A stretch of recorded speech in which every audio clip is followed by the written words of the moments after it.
ಲಕ್ಷ ಕೋಟಿ ರೂಪಾಯಿಗಳು. ಅಂದ್ರೆ ಇದು ಯಾವುದೋ ಒಂದು ಸಣ್ಣ ದೇಶದ GDP ಅಲ್ಲ. ಇದು ನಮ್ಮ ದೇಶದ ಉದ್ಯೋಗಿಗಳ ಭವಿಷ್ಯ ನಿಧಿ ಸಂಸ್ಥೆ ಅಂದ್ರೆ EPFO ಬಳಿ ಇರೋ ನಗದು ಸಂಗ್ರಹ. ಆದ್ರೆ ಇಷ್ಟು ದೊಡ್ಡ ಮೊತ್ತದ ಹಣ ಇಟ್ಕೊಂಡು ಕೂಡ ದಶಕಗಳ ಕಾಲ ಬೆವರು ಸುರಿಸಿ ಹಣ ಕಟ್ಟಿದ ಪಿಂಚಣಿದಾರರಿಗೆ ತಿಂಗಳಿಗೆ ಬರೀ ₹1,000 ಕೊಡ್ತಿದ್ದಾರೆ. ಹೌದು, ನಿಜಕ್ಕೂ ವಿಪರ್ಯಾಸ. ಅದೇ ಮತ್ತೆ ನಮ್ಮ ಬಳಿ ಹಣದ ಕೊರತೆ ಇದೆ ಅಂತಾರೆ. ಈ 10 ಲಕ್ಷ ಕೋಟಿ ರೂಪಾಯಿಗಳ ವಿಪರ್ಯಾಸನೇ ಇಂದಿನ ನಮ್ಮ ಈ ಆಳವಾದ ವಿಶ್ಲೇಷಣೆಯ ಕೇಂದ್ರ ಬಿಂದು. ಖಂಡಿತ ಇದೊಂದು ಅಪ್ಪಟ್ಟ ಆರ್ಥಿಕ ವಿಪರ್ಯಾಸ. ಕಾಗದದ ಮೇಲೆ ನೋಡಿದ್ರೆ ದೊಡ್ಡ ಅಂಕಿಅಂಶಗಳಿರುತ್ತೆ, ಆದರೆ ವಾಸ್ತವದಲ್ಲಿ ಸಾಮಾನ್ಯ ಕಾರ್ಮಿಕರ ಪಾಡು ಬೇರೆನೇ ಇದೆ. ನಿಜ. ನಾವು ಸಾಮಾನ್ಯವಾಗಿ ಸಾಮಾಜಿಕ ಭದ್ರತೆ ಅಂದ್ರೆ ಏನಂದುಕೊಳ್ತೀವಿ? ವೃದ್ಧಾಪ್ಯದಲ್ಲಿ ಒಂದು ನೆಮ್ಮದಿಯ ಜೀವನಕ್ಕೆ ಆಸರೆ ಅಂತಲ್ವಾ? ಆದರೆ EPS 1995 ವ್ಯವಸ್ಥೆಯಲ್ಲಿ ಆ ಆಸರೆನೇ ಒಂದು ಮರೀಚಿಕೆ ಆಗ್ಬಿಟ್ಟಿದೆ. ಕರೆಕ್ಟ್. ಈ ಇಡೀ ಗೊಂದಲನ ನಾವು ಪ್ರಸ್ತುತ ದತ್ತಾಂಶಗಳ ಆಧಾರದ ಮೇಲೆ ಬಿಡಿಸಿ ನೋಡಬೇಕಿದೆ. ಇವತ್ತಿನ ನಮ್ಮ ಈ ಚರ್ಚೆಗೆ ಪ್ರಮುಖವಾಗಿ 4 ಮೂಲಗಳಿವೆ. EPFOನ 2024-25ನೇ ಸಾಲಿನ ವಾರ್ಷಿಕ ಆರ್ಥಿಕ ವರದಿ ಮತ್ತೆ ಆಗಸ್ಟ್ 10, 2026ರಂದು ಲೋಕಸಭೆಯಲ್ಲಿ ಸರ್ಕಾರ ನೀಡಿದ ಲಿಖಿತ ಉತ್ತರ. ಹೌದು. ಜೊತೆಗೆ ETV ಸುದ್ದಿ ವಾಹಿನಿಯ ಚರ್ಚೆ ಮತ್ತು ಸ್ವತಃ EPFO CEO ರಮೇಶ್ ಕೃಷ್ಣಮೂರ್ತಿ ಅವರ ಹೇಳಿಕೆಗಳು. ಈ ಎಲ್ಲ ಮೂಲಗಳನ್ನು ಒಟ್ಟಿಗೆ ಸೇರಿಸಿ ನೋಡಿದಾಗ ಆ ಕೇವಲ ₹1,000 ಪಿಂಚಣಿ ಪಡಿತಿರೋ ಲಕ್ಷಾಂತರ ಕಾರ್ಮಿಕರ ನೈಜ ಸ್ಥಿತಿ ಏನು ಅಂತ ನಾವು ಅರ್ಥ ಮಾಡ್ಕೋಬಹುದು. ಹೌದು. ಮತ್ತೆ ಲೋಕಸಭೆಯಲ್ಲಿ ಸರ್ಕಾರ ಕೊಟ್ಟ ಉತ್ತರದ ಹಿಂದಿರೋ ಆರ್ಥಿಕ ರಾಜತಾಂತ್ರಿಕತೆ ಏನು ಮತ್ತು EPFO ಬಳಿ ನಿಜಕ್ಕೂ ಹಣ ಇಲ್ವಾ ಅಥವಾ ಇದೊಂದು ಬರೀ ತಾಂತ್ರಿಕ ನೆಪನ ಅನ್ನೋದು ಸ್ಪಷ್ಟ ಆಗುತ್ತೆ. ಸರಿ, ಇದನ್ನ ಬಿಡಿಸಿ ನೋಡೋಣ. ಮೊದಲನೇದಾಗಿ ಆ ₹1,000 ಕನಿಷ್ಠ ಪಿಂಚಣಿಯ ವಾಸ್ತವ ಏನು ಅಂತ ನೋಡೋದಾದ್ರೆ, ಅಂದ್ರೆ 2014ರಲ್ಲಿ ಸರ್ಕಾರ ಈ ಕನಿಷ್ಠ ಮಿತಿನ ನಿಗದಿ ಮಾಡಿತು. ಅಲ್ಲಿಂದ ಇಲ್ಲಿವರೆಗೂ ಅಂದ್ರೆ ಕಳೆದ 10 ವರ್ಷದಿಂದ ಈ ಮೊತ್ತದಲ್ಲಿ ₹1 ಕೂಡ ಹೆಚ್ಚಳ ಆಗಿಲ್ಲ. ಅರೆ, 10 ವರ್ಷದಿಂದನಾ? ಹೌದು. ETV ಚರ್ಚೆಯಲ್ಲಿ ಹೊರ ಬಂದಿರೋ ದತ್ತಾಂಶ ನೋಡಿದ್ರೆ ನಿಜಕ್ಕೂ ಆಘಾತ ಆಗತ್ತೆ. ಪ್ರಸ್ತುತ ದೇಶದಲ್ಲಿ 86 ಲಕ್ಷ EPS ಪಿಂಚಣಿದಾರರಿದ್ದಾರೆ. ಅದರಲ್ಲಿ ಬರೋಬ್ಬರಿ 32 ಲಕ್ಷ ಜನರು 32 ಲಕ್ಷ? ಹೌದು, 32 ಲಕ್ಷ ಜನರು ತಿಂಗಳಿಗೆ ₹1,000ಗಿಂತ ಕಡಿಮೆ ಪಿಂಚಣಿ ಪಡಿತಿದ್ದಾರೆ. ಇದು ಅಕ್ಷರಶಃ ನಂಬೋಕೆ ಆಗಲ್ಲ. ಇಂದಿನ ಕಾಲದಲ್ಲಿ ಇಡೀ ತಿಂಗಳು ಕೇವಲ ₹1,000 ಜೀವನ ಮಾಡೋದು ಅಂದ್ರೆ ಆ ಒಂದು ಸಿನಿಮಾ ಟಿಕೆಟ್ ದುಡ್ಡಲ್ಲಿ ಇಡೀ ತಿಂಗಳ ರೇಷನ್ ತರೋಕೆ ಟ್ರೈ ಮಾಡ್ದ ಹಾಗೆ. ಖಂಡಿತ ಅದೇ. ಇದು ಗಣಿತದ ದೃಷ್ಟಿಯಿಂದಲೂ ಅಸಾಧ್ಯ ಅಲ್ವಾ?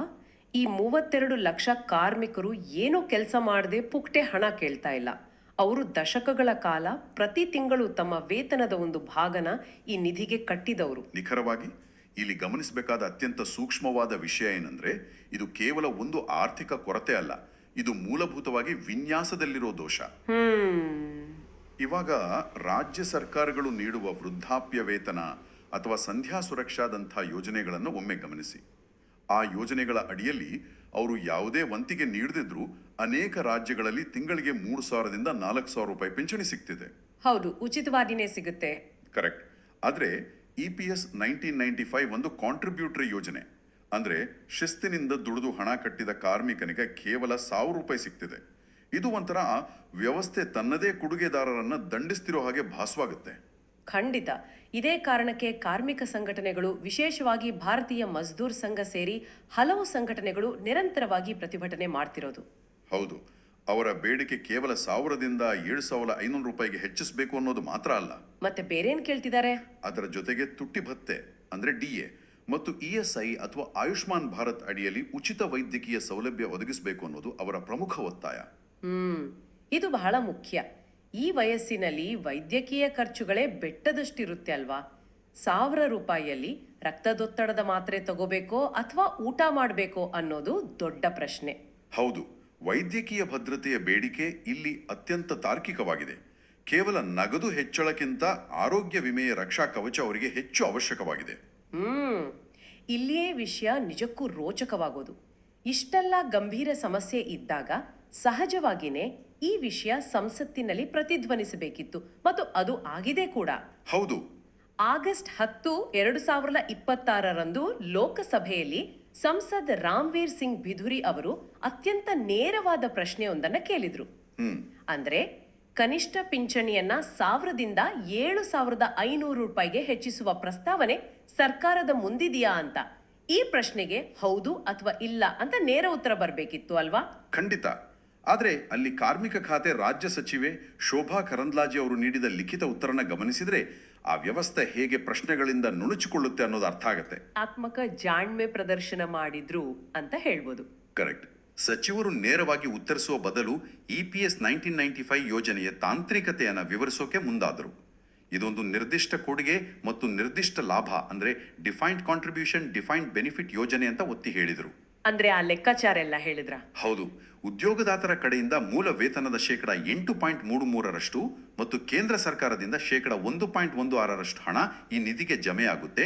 ಅದು ಕೂಡ ಗರಿಷ್ಠ 15,000 ರೂಪಾಯಿಗಳ ವೇತನ ಮಿತಿಯವರೆಗೆ ಮಾತ್ರ ಅಂತ ಹೇಳಿದರು.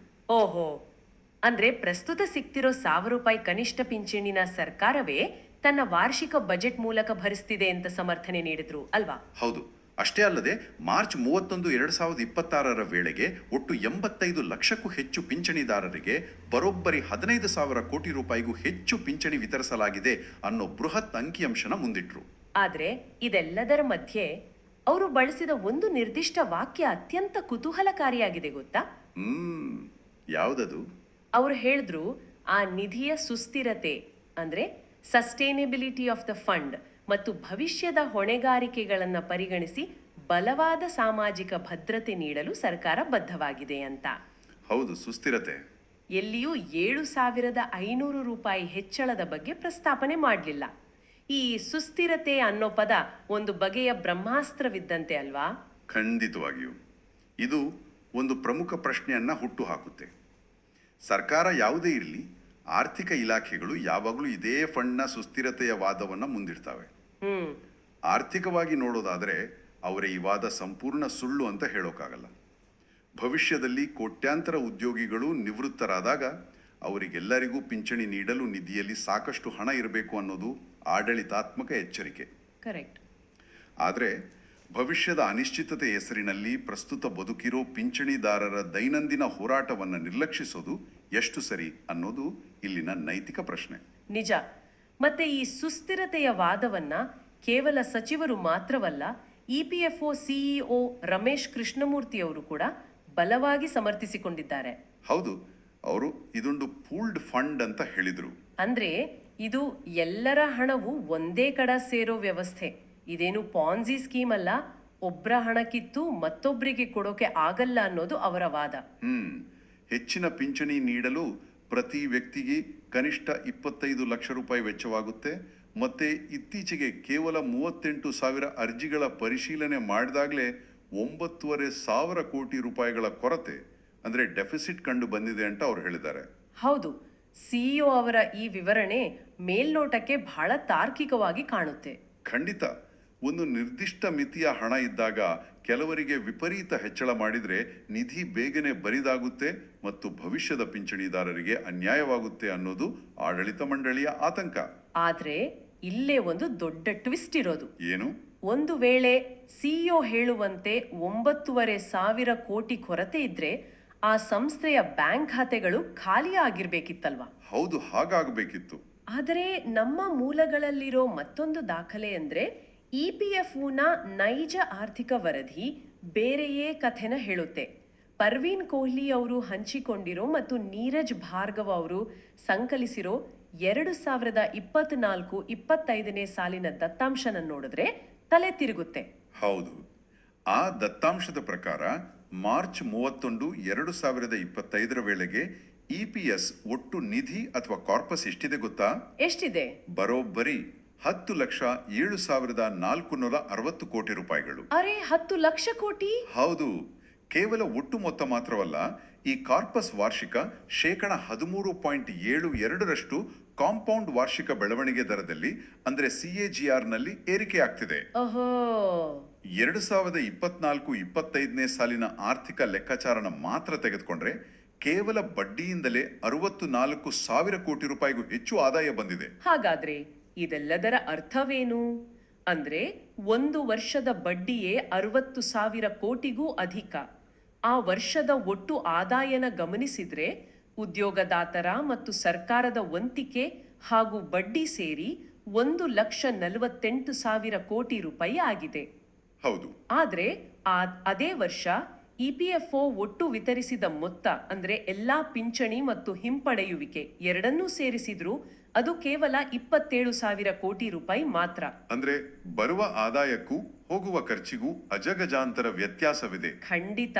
ಪ್ರತಿ ವರ್ಷ ಲಕ್ಷ ಕೋಟಿಗೂ ಅಧಿಕ ಹಣ ಹಾಗೆಯೇ ಉಳಿತಿದೆ. ಹಾಗಾದ್ರೆ ಈ ಸಿಇಒ ಅವರು ಹೇಳುವ ಕೊರತೆ ಎಲ್ಲಿಂದ ಬಂತು? ಬ್ಯಾಲೆನ್ಸ್ ಶೀಟ್ 10 ಲಕ್ಷ ಕೋಟಿ ತೋರಿಸ್ತಿರುವಾಗ ಕೊರತೆಯ ಪ್ರಶ್ನೆ ಎಲ್ಲಿ ಉದ್ಭವಿಸುತ್ತೆ? ಈ ಪ್ರಶ್ನೆಗೆ ಉತ್ತರ ಕಂಡುಕೊಳ್ಳಲು ನಾವು ಆರ್ಥಿಕ ಪರಿಭಾಷೆಯಲ್ಲಿ ವಿಮಾ ಗಣಿತದ ಕೊರತೆ ಅಥವಾ ಆಕ್ಚುಯರಿಯಲ್ ಡೆಫಿಸಿಟ್ ಅಂದ್ರೆ ಏನು ಅಂತ ಆಳವಾಗಿ ಅರ್ಥ ಮಾಡ್ಕೋಬೇಕು. ವಿಮಾ ಗಣಿತದ ಕೊರತೆ. ಹೌದು. ಇಪಿಎಫ್ಒ ಆಗಲಿ ಅಥವಾ ಸರ್ಕಾರವಾಗಲಿ ಕೊರತೆ ಇದೆ ಅಂತ ಹೇಳುವಾಗ ಅವರು ಇಂದಿನ ನಗದು ಅಥವಾ ಬ್ಯಾಂಕ್ ಬ್ಯಾಲೆನ್ಸ್ ಬಗ್ಗೆ ಮಾತಾಡ್ತಿಲ್ಲ. ಹಾಗಾದ್ರೆ ಅವರು ಯಾವುದ್ರ ಬಗ್ಗೆ ಮಾತಾಡ್ತಿದ್ದಾರೆ? ಇದನ್ನೊಂದು ಉದಾಹರಣೆ ಮೂಲಕ ನೋಡೋಣ. ಈಗ ಒಂದು ಮಧ್ಯಮ ವರ್ಗದ ಕುಟುಂಬದ ಬ್ಯಾಂಕ್ ಖಾತೆಯಲ್ಲಿ ಇಂದು 10 ಲಕ್ಷ ರೂಪಾಯಿ ಇದೆ ಅಂದ್ಕೊಳ್ಳಿ. ಮೇಲ್ನಾಟಕ್ಕೆ ಅವರು ಆರ್ಥಿಕವಾಗಿ ಸದೃಢರಾಗಿದ್ದಾರೆ ಅಲ್ವಾ? ಹೌದು. ಆದ್ರೆ ಆ ಕುಟುಂಬವು ಮುಂದಿನ 15 ವರ್ಷಗಳಲ್ಲಿ ತಮ್ಮ 3 ಮಕ್ಕಳ ಉನ್ನತ ಶಿಕ್ಷಣಕ್ಕೆ 20 ಲಕ್ಷ ರೂಪಾಯಿ ಬೇಕಾಗುತ್ತೆ ಅಂತ ಲೆಕ್ಕ ಹಾಕುತ್ತೆ. ಅಂದ್ರೆ ಇಂದು ಅವರ ಕೈಯಲ್ಲಿ 10 ಲಕ್ಷ ನಗದು ಇದ್ರೂ ಭವಿಷ್ಯದ ಅಂದಾಜು ಹೊಣೆಗಾರಿಕೆಯ ಆಧಾರದ ಮೇಲೆ ಅವರು 10 ಲಕ್ಷ ರೂಪಾಯಿಗಳ ಕೊರತೆಯಲ್ಲಿದ್ದಾರೆ ಅಂತ ವಿಮಾ ಗಣಿತ ಲೆಕ್ಕಾಚಾರ ಮಾಡುತ್ತೆ. ಇಪಿಎಫ್ಒ ಮಾಡ್ತಿರೋದು ಇದನ್ನೇ. ಓಹೋ, ಅರ್ಥ ಆಯ್ತು. ಅಂದ್ರೆ ಭವಿಷ್ಯದಲ್ಲಿ ಮುಂದಿನ 30-40 ವರ್ಷಗಳಲ್ಲಿ ಇಂದು ಇರೋ ಎಲ್ಲಾ ಕೋಟ್ಯಂತರ ಸದಸ್ಯರು ನಿವೃತ್ತರಾದಾಗ ಅವರಿಗೆಲ್ಲರಿಗೂ ಜೀವಿತಾವಧಿಯವರೆಗೆ ನೀಡಬೇಕಾದ ಒಟ್ಟು ಮೊತ್ತ ಎಷ್ಟಾಗಬಹುದು ಅನ್ನೋದನ್ನ ಅವರು ಹಿಂದೆ ಲೆಕ್ಕ ಹಾಕ್ತಾರೆ. ಹೌದು. ಆ ಬೃಹತ್ ಕಾಲ್ಪನಿಕ ಹೊಣೆಗಾರಿಕೆಯನ್ನ ಪ್ರಸ್ತುತ ಇರೋ ನಗದು ಹರಿವಿಗೆ ಹೋಲಿಸಿ ನಮ್ಮಲ್ಲಿ ಕೊರತೆ ಇದೆ ಅಂತ ಘೋಷಿಸ್ತಾರೆ. ಅರ್ಥ ಆಯ್ತು. ಆದ್ರೆ ಇದರ ನೈಜ ಪರಿಣಾಮ ಏನಾಗ್ತಿದೆ ಅನ್ನೋದನ್ನ ಒಮ್ಮೆ ಗಮನಿಸಿ. ಏನಾಗ್ತಿದೆ? ಭವಿಷ್ಯದಲ್ಲಿ ಬರಲಿರೋ ಮೊಮ್ಮಕ್ಕಳ ವಿದ್ಯಾಭ್ಯಾಸಕ್ಕಾಗಿ ಹಣ ಕೂಡಿಟ್ಟಿದ್ದೀವಿ ಅಂತ ಲೆಕ್ಕ ಹಾಕಿ ಇಂದು ಮನೆಯಲ್ಲಿರೋ ವಯಸ್ಸಾದ ಅಜ್ಜನಿಗೆ ಊಟಕ್ಕೂ ಹಣ ನೀಡದೆ ಉಪವಾಸ ಕೆಡವಿದಂತೆ ಆಗ್ತಿಲ್ವಾ ಈ ವ್ಯವಸ್ಥೆ? ಹೌದು, ತುಂಬಾ ಚೆನ್ನಾಗಿ ಹೇಳಿದ್ರಿ. ಭವಿಷ್ಯದ ಊಹಾತ್ಮಕ ಹೊಣೆಗಾರಿಕೆಯನ್ನ ಮುಚ್ಕೊಳ್ಳೋ ಭರದಲ್ಲಿ ವಾಸ್ತವದಲ್ಲಿ ಇಂದು ಬದುಕಲು ಹೆಣಗಾಡ್ತಿರೋ 86 ಲಕ್ಷ ಪಿಂಚಣಿದಾರರನ್ನ ಬಲಿ ಕೊಡ್ಲಾಗ್ತಿದೆ. ಇದು ಅತ್ಯಂತ ಕಠೋರವಾದ ಆದರೆ ಸತ್ಯವಾದ ವಿಶ್ಲೇಷಣೆ. ಅಷ್ಟೇ ಅಲ್ಲದೆ ದತ್ತಾಂಶಗಳನ್ನ ಇನ್ನಷ್ಟು ಸೂಕ್ಷ್ಮವಾಗಿ ಗಮನಿಸಿದ್ರೆ ಮತ್ತೊಂದು ಸತ್ಯ ಹೊರಬೀಳುತ್ತೆ. ಅದ್ಯಾವುದೋ? ಸುಪ್ರೀಂ ಕೋರ್ಟ್ ಆದೇಶದ ಅನ್ವಯ ಹೆಚ್ಚಿನ ಪಿಂಚಣಿ ಪಡೆಯಲು ಅರ್ಹರಾದವರಿಂದ ಇಪಿಎಫ್ಒ ಹಿಂದಿನ ವ್ಯತ್ಯಾಸದ ಮೊತ್ತವನ್ನ ಅಂದ್ರೆ ಡಿಫರೆನ್ಷಿಯಲ್ ಅಮೌಂಟ್ ಅನ್ನ ವಸೂಲಿ ಮಾಡ್ತಿದೆ. ಈ ವಸೂಲಿ ಮಾಡಿದ ಮೊತ್ತದ ಮೇಲೆ ಇಪಿಎಫ್ಒ ಗಳಿಸುವ ಬಡ್ಡಿಯು ಅವರು ಹೆಚ್ಚುವರಿಯಾಗಿ ನೀಡಬೇಕಾದ ಪಿಂಚಣಿಯ ಮೊತ್ತಕ್ಕೆ ಬಹುತೇಕ ಸಮಾನವಾಗಿದೆ ಅಂತ ಆರ್ಥಿಕ ತಜ್ಞರು ಸಾಬೀತುಪಡಿಸ್ತಿದ್ದಾರೆ. ಹರೇ, ಅಂದ್ರೆ ಪಿಂಚಣಿ ಪರಿಷ್ಕರಣೆ ಮಾಡೋದ್ರಿಂದ ವ್ಯವಸ್ಥೆಗೆ ವಾಸ್ತವವಾಗಿ ಯಾವುದೇ ದೊಡ್ಡ ಆರ್ಥಿಕ ನಷ್ಟ ಇಲ್ಲ. ಹಣವು ಸಿಸ್ಟಮ್ ಒಳಗೆ ತಿರುಗಿ ಮತ್ತೆ ಪಿಂಚಣಿಯಾಗಿ ವಿತರಣೆ ಆಗ್ತಿದೆ. ಹೌದು, ಕರೆಕ್ಟ್. ಆದರೂ ವ್ಯವಸ್ಥೆಯು ತನಗೆ ಅನುಕೂಲಕರವಾದ ಆಕ್ಚುವೇರಿಯಲ್ ಲೆಕ್ಕಾಚಾರಗಳನ್ನ ಮುಂದಿಟ್ಟುಕೊಂಡು 10 ಲಕ್ಷ ಕೋಟಿ ರೂಪಾಯಿಗಳ ನಿಧಿಯ ಮೇಲೆ ಕುಳಿತುಕೊಂಡು ಹಣವಿಲ್ಲ ಅಂತ ಹೇಳ್ತಿರೋದು ನಿಜಕ್ಕೂ ವಿಪರ್ಯಾಸ. ಇದೇ ಕಾರಣಕ್ಕೆ ಆ ಸಾಮಾಜಿಕ ಭದ್ರತಾ ಯೋಜನೆಗಳ ನೀತಿ ನಿರೂಪಣೆಯಲ್ಲಿ ಗಣಿತದ ಜೊತೆಗೆ ಮಾನವೀಯತೆಯ ದೃಷ್ಟಿಕೋನವೂ ಇರಬೇಕಾಗತ್ತೆ. ಕೇವಲ ಕ್ಯಾಲ್ಕುಲೇಟರ್ ಹಿಡಿದು 40 ವರ್ಷದ ಭವಿಷ್ಯದ ಲೆಕ್ಕ ಹಾಕಿದರೆ ಇಂದಿನ ಹಸಿವು ಕಾಣೋದಿಲ್ಲ. ನಿಜ. ಇದೇ ಸಮಯದಲ್ಲಿ ಮತ್ತೊಂದು ಪ್ರಮುಖ ಬೆಳವಣಿಗೆ ಬಗ್ಗೆ ಇಟಿವಿ ವರದಿ ಮಾಡಿದೆ. ಅದು ಕೂಡ ಈ ಲೆಕ್ಕಾಚಾರಗಳಿಗೆ ನೇರವಾಗಿ ಸಂಬಂಧಿಸಿದೆ. ಹೌದು, ಆ ವೇತನ ಮಿತಿಯ ಬಗ್ಗೆ ಅಲ್ವಾ? ಹೌದು. ಕಳೆದ 12 ವರ್ಷಗಳ ನಂತರ ಅಂದ್ರೆ 2014ರ ನಂತರ ಇದೇ ಮೊದಲ ಬಾರಿಗೆ ಇಪಿಎಫ್ ವೇತನ ಮಿತಿಯನ್ನ ಅಥವಾ ವೇಜ್ ಸೀಲಿಂಗ್ ಅನ್ನ 15,000ದಿಂದ 25,000 ರೂಪಾಯಿಗಳಿಗೆ ಹೆಚ್ಚಿಸುವ ಪ್ರಸ್ತಾವನೆ ಕೇಂದ್ರ ಸರ್ಕಾರದ ಮುಂದಿದೆ. ಕಾರ್ಮಿಕ ಸಂಘಟನೆಗಳು ಇದನ್ನ 30,000ಕ್ಕೆ ಏರಿಸಲು ಒತ್ತಾಯಿಸುತ್ತಿವೆ. ಹೌದು. ಇದರ ಕಾರ್ಯವಿಧಾನವನ್ನ ನಾವು ಬಿಡಿಸಿ ನೋಡಬೇಕಿದೆ. ಖಂಡಿತ. ಇವಾಗ ಇದನ್ನು ನಾವು ವಿಶಾಲ ದೃಷ್ಟಿಕೋನದಿಂದ ನೋಡಿದ್ರೆ ಪ್ರಸ್ತುತ ವೇತನ ಮಿತಿ 15,000 ರೂಪಾಯಿ ಇದೆ. ಅಂದ್ರೆ ಒಬ್ಬ ಉದ್ಯೋಗಿಯ ಮೂಲ ವೇತನ 50,000 ಇದ್ರೂ ಪಿಎಫ್ ಕಡಿತನ ಕೇವಲ 15,000 ರೂಪಾಯಿಗಳಿಗೆ ಮಾತ್ರ ಸೀಮಿತಗೊಳಿಸಿ ಲೆಕ್ಕ ಹಾಕಲಾಗುತ್ತೆ. ಓಹೋ. ಆ 15,000ದ ಮೇಲೆ 12% ಉದ್ಯೋಗಿಯ ಪಾಲು ಮತ್ತು 12% ಉದ್ಯೋಗದಾತನ ಪಾಲು ಜಮೆ ಆಗುತ್ತೆ. ಇದೀಗ ಆ ಮಿತಿಯನ್ನ 25,000ಕ್ಕೆ ಏರಿಸಿದ್ರೆ ಏನಾಗುತ್ತೆ? ಸ್ವಾಭಾವಿಕವಾಗಿ ಹೆಚ್ಚಿನ ಹಣ ಪಿಎಫ್ ಖಾತೆಗೆ ಹರಿದು ಬರುತ್ತೆ. ಆದ್ರೆ ಇದರ ತಕ್ಷಣದ ಪರಿಣಾಮ ಉದ್ಯೋಗಿಗಳ ಮೇಲಾಗುತ್ತೆ ಅಲ್ವಾ? ಖಂಡಿತ. ಮಿತಿ ಹೆಚ್ಚಾದಂತೆ ಪಿಎಫ್ಗೆ ಕಡಿತವಾಗುವ ಹಣವೂ ಹೆಚ್ಚಾಗುತ್ತೆ. ಅಂದ್ರೆ ಪ್ರತಿ ತಿಂಗಳು ಉದ್ಯೋಗಿಯ ಕೈಗೆ ಬರುವ ಸಂಬಳ, ಟೇಕ್ ಹೋಮ್ ಸ್ಯಾಲರಿ ಕಡಿಮೆ ಆಗುತ್ತೆ. ಹೌದು. ಇಂದಿನ ದುಬಾರಿ ಜೀವನ ಶೈಲಿಯಲ್ಲಿ ಇಎಂಐ, ಮನೆ ಬಾಡಿಗೆ ಕಟ್ಟುವ ಸಾಮಾನ್ಯ ಉದ್ಯೋಗಿಗೆ ತಿಂಗಳ ಸಂಬಳ ಕಡಿತವಾದ್ರೆ ಅದು ದೊಡ್ಡ ಹೊರೆಯಾಗುತ್ತೆ. ಇದು ಭವಿಷ್ಯದ ಆರೋಗ್ಯಕ್ಕಾಗಿ ಇಂದು ಕಹಿಯಾದ ಕಷಾಯ ಕುಡಿದಂತೆ. ಹೌದು. ಅಲ್ಪಾವಧಿಯಲ್ಲಿ ಇದು ಉದ್ಯೋಗಿಯ ನಗದು ಹರಿವಿನ ಮೇಲೆ ಪರಿಣಾಮ ಬೀರುತ್ತೆ. ಹಾಗೆ ಉದ್ಯೋಗದಾತ ಕಂಪನಿಗಳಿಗೂ ವಂತಿಗೆಯ ಹೊರೆ ಹೆಚ್ಚಾಗುತ್ತೆ. ಆದರೆ ಆ ಸ್ಥೂಲ ಆರ್ಥಿಕ ದೃಷ್ಟಿಕೋನದಿಂದ ನೋಡಿದ್ರೆ ಇದು ಭವಿಷ್ಯದ ದೃಷ್ಟಿಯಿಂದ ಅತ್ಯಗತ್ಯವಾದ ಹೆಜ್ಜೆ. ಇದರಿಂದ ಹೆಚ್ಚು ಜನ ಕಾರ್ಮಿಕರು ಸಾಮಾಜಿಕ ಭದ್ರತೆಯ ವ್ಯಾಪ್ತಿಗೆ ಬರ್ತಾರೆ ಮತ್ತು ನಿವೃತ್ತಿ ಸಮಯದಲ್ಲಿ ಅವರ ಕೈಗೆ ದೊಡ್ಡ ಮೊತ್ತದ ಕಾರ್ಪಸ್ ಸಿಗುತ್ತೆ. ಒಂದು ನಿಮಿಷ, ಇಲ್ಲೊಂದು ಮೂಲಭೂತವಾದ ಪ್ರಶ್ನೆ ಉದ್ಭವಿಸುತ್ತೆ. ಏನು? ಈ ವೇತನ ಮಿತಿ ಹೆಚ್ಚಳವು ಇನ್ನು 20-30 ವರ್ಷಗಳ ನಂತರ ನಿವೃತ್ತರಾಗುವ ಇಂದಿನ ಯುವ ಉದ್ಯೋಗಿಗಳಿಗೆ ಲಾಭದಾಯಕ ಆಗಬಹುದು. ಹೌದು. ಆದರೆ ನಮ್ಮ ಹಿಂದಿನ ಚರ್ಚೆಯ ಕೇಂದ್ರ ಬಿಂದುವಾಗಿರೋ ಆ 86 ಲಕ್ಷ ಹಳೆಯ ಪಿಂಚಣಿದಾರರ ಕಥೆ ಏನು? ಯಾರು 1995ರಿಂದ ನಿಧಿಗೆ ಕೊಡುಗೆ ನೀಡಿ ಈಗ ಕೇವಲ 1000 ರೂಪಾಯಿ ಪಿಂಚಣಿ ಪಡ್ತಾ ಬದುಕಿಸುತ್ತಿದ್ದಾರೋ ಅವರಿಗೆ ಈ ಹೊಸ ಮಿತಿಯಿಂದ ಬಿಡಿಗಾಸಿನ ಲಾಭವೂ ಇಲ್ಲ ಅಲ್ವಾ? ನಿಜ. ಇದು ಈ ಇಡೀ ನೀತಿಯ ಅತ್ಯಂತ ಕರಾಳ ಸತ್ಯ. ವೇತನ ಮಿತಿ ಹೆಚ್ಚಳವು ಸಂಪೂರ್ಣವಾಗಿ ಭವಿಷ್ಯದತ್ತ ಮುಖ ಮಾಡಿದ ನೀತಿಯಾಗಿದೆ. ಪ್ರಸ್ತುತ ವ್ಯವಸ್ಥೆಯೊಳಗೆ ನೆರಳುತ್ತಿರುವ ಹಳೆಯ ಪಿಂಚಣಿದಾರರ ಮೂಲಭೂತ ಸಮಸ್ಯೆಗೆ ಇದು ಯಾವುದೇ ರೀತಿಯ ಪರಿಹಾರ ಒದಗಿಸುವುದಿಲ್ಲ. ಅವರ ಆ 1000 ರೂಪಾಯಿ ಪಿಂಚಣಿಯ ಹೋರಾಟ ಹಾಗೇ ಮುಂದುವರಿಯುತ್ತೆ. ಅಂದ್ರೆ ಭವಿಷ್ಯದ ಕನಸುಗಳನ್ನ ಬಿತ್ತುವ ಮತ್ತು ಭವಿಷ್ಯದ ಸುಸ್ಥಿರತೆಯ ಬಗ್ಗೆ ಭಾಷಣ ಮಾಡುವ ಭರದಲ್ಲಿ ವರ್ತಮಾನದಲ್ಲಿ ಕಷ್ಟಪಡುತ್ತಿರುವವರನ್ನ ಸಂಪೂರ್ಣವಾಗಿ ಮರೆಯಲಾಗ್ತಿದೆ. ಇದು ಒಂದು ರೀತಿಯಲ್ಲಿ ವ್ಯವಸ್ಥಿತ ನಿರ್ಲಕ್ಷ್ಯವಿದ್ದಂತೆ. ಆರ್ಥಿಕ ನೀತಿಗಳು ಯಾವಾಗಲೂ ಇಂಥ ಸಂಕೀರ್ಣತೆಗಳಿಂದ ಕೂಡಿರ್ತವೆ.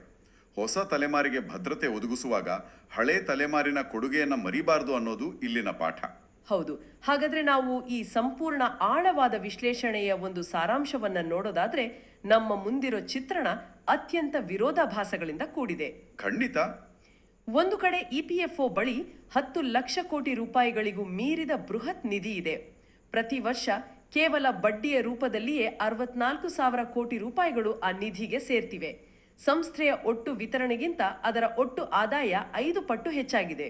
ಮತ್ತು ಇನ್ನೊಂದೆಡೆ ಇದೇ ಬೃಹತ್ ನಿಧಿಯನ್ನ ಕಟ್ಟಲು ಕಾರಣಕರ್ತರಾದ 86 ಲಕ್ಷ ಪಿಂಚಣಿದಾರರಲ್ಲಿ 32 ಲಕ್ಷಕ್ಕೂ ಹೆಚ್ಚು ಕಾರ್ಮಿಕರು ತಿಂಗಳಿಗೆ 1000 ರೂಪಾಯಿಗಿಂತಲೂ ಕಡಿಮೆ ಪಿಂಚಣಿ ಪಡಿತಾ ಅತ್ಯಂತ ದಯನೀಯ ಸ್ಥಿತಿಯಲ್ಲಿದ್ದಾರೆ. ಹೌದು. 7,500 ರೂಪಾಯಿ ಕನಿಷ್ಠ ಪಿಂಚಣಿ ಮತ್ತು ವೈದ್ಯಕೀಯ ಭದ್ರತೆಯ ಅವರ ಬೇಡಿಕೆಗಳು ದಶಕದಿಂದ ಕೇವಲ ಬೇಡಿಕೆಗಳಾಗಿಯೇ ಉಳಿದಿವೆ.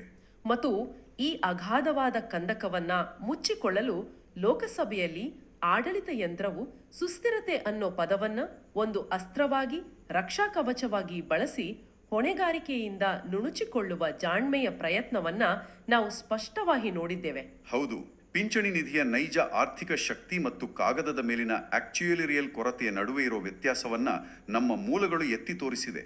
ಈ ಎಲ್ಲ ದತ್ತಾಂಶಗಳು ನಮಗೆ ಕಲಿಸುವ ಪಾಠ ಒಂದೇ: ಸಾಮಾಜಿಕ ಭದ್ರತಾ ನಿಧಿಯ ಯಶಸ್ಸನ್ನ ಕೇವಲ ಅದು ಕೂಡಿಟ್ಟಿರೋ ಲಕ್ಷಾಂತರ ಕೋಟಿ ರೂಪಾಯಿಗಳಿಂದ ಅಳೆಯಬಾರದು. ಬದಲಾಗಿ ಆ ನಿಧಿಯು ತನ್ನ ಅತ್ಯಂತ ದುರ್ಬಲ ಸದಸ್ಯರ ಜೀವನದಲ್ಲಿ ತರುತ್ತಿರೋ ಬದಲಾವಣೆಯಿಂದ ಅಳೆಯಬೇಕು. ಖಂಡಿತ. ಈ ವಿಶೇಷ ಚರ್ಚೆಯನ್ನ ಮುಕ್ತಾಯಗೊಳಿಸುವ ಮುನ್ನ ಈ ಎಲ್ಲ ಮೂಲಗಳ ಆಧಾರದ ಮೇಲೆ ಪ್ರತಿಯೊಬ್ಬರೂ ಒಂದು ಕ್ಷಣ ಯೋಚನೆ ಮಾಡಬೇಕಾದ ಒಂದು ಅಂಶವನ್ನ ಇಲ್ಲಿ ಪ್ರಸ್ತಾಪಿಸಲು ಬಯಸ್ತೀನಿ. ಒಂದು ವೇಳೆ ಕಾಗದದ ಮೇಲೆ ಒಂದು ಸಾಮಾಜಿಕ ಭದ್ರತಾ ನಿಧಿಯು ಸಂಪೂರ್ಣವಾಗಿ ಸುಸ್ಥಿರವಾಗಿದೆ ಅಂದ್ರೆ ಅದರ ಬಳಿ ಲಕ್ಷಾಂತರ ಕೋಟಿ ರೂಪಾಯಿಗಳ ಅಪಾರ ಸಂಗ್ರಹವಿದೆ ಎಂದರ್ಥ. ಆದರೆ ವಾಸ್ತವದಲ್ಲಿ ಆ ಬೃಹತ್ ನಿಧಿಯನ್ನ ದಶಕಗಳ ಕಾಲ ತಮ್ಮ ಬೆವರು ಸುರಿಸಿ ಕಟ್ಟಿದ ಅದೇ ಕಾರ್ಮಿಕರಿಗೆ ನಿವೃತ್ತಿಯ ನಂತರ ಒಂದು ಹೊತ್ತಿನ ಊಟಕ್ಕೂ ಒಂದು ರಕ್ತದೊತ್ತಡದ ಮಾತ್ರೆಗೂ ಸಾಕಾಗದಷ್ಟು ಕಡಿಮೆ ಹಣವನ್ನ ಆ ನಿಧಿ ನೀಡ್ತಿದ್ರೆ ಆ ಸುಸ್ಥಿರತೆ ನಿಜಕ್ಕೂ ಯಾರಿಗೆ ಲಾಭ ಮಾಡ್ತಿದೆ? ನಿಜ. ಇದು ಕಾರ್ಮಿಕರ ಪಾಲಿನ ಸಾಮಾಜಿಕ ಭದ್ರತೆಯಾಗಿ ಉಳಿದಿದೆಯೋ ಅಥವಾ ಕೇವಲ ಅತಿ ದೊಡ್ಡ, ಯಾರಿಗೂ ಮುಟ್ಟಲಾಗದ ಉಳಿತಾಯದ ಹುಂಡಿಯಾಗಿ ಬದಲಾಗಿದೆಯೋ? ಇದು ನಿಜಕ್ಕೂ ವ್ಯವಸ್ಥೆಯ ಮೂಲ ಉದ್ದೇಶವನ್ನೇ ಪ್ರಶ್ನಿಸುವಂತೆ ಮಾಡುತ್ತೆ ಅಲ್ವಾ? ಈ ಪ್ರಶ್ನೆಯೊಂದಿಗೆ ಇಂದಿನ ಈ ಆಳವಾದ ವಿಶ್ಲೇಷಣೆಯನ್ನು ಮುಕ್ತಾಯಗೊಳಿಸೋಣ.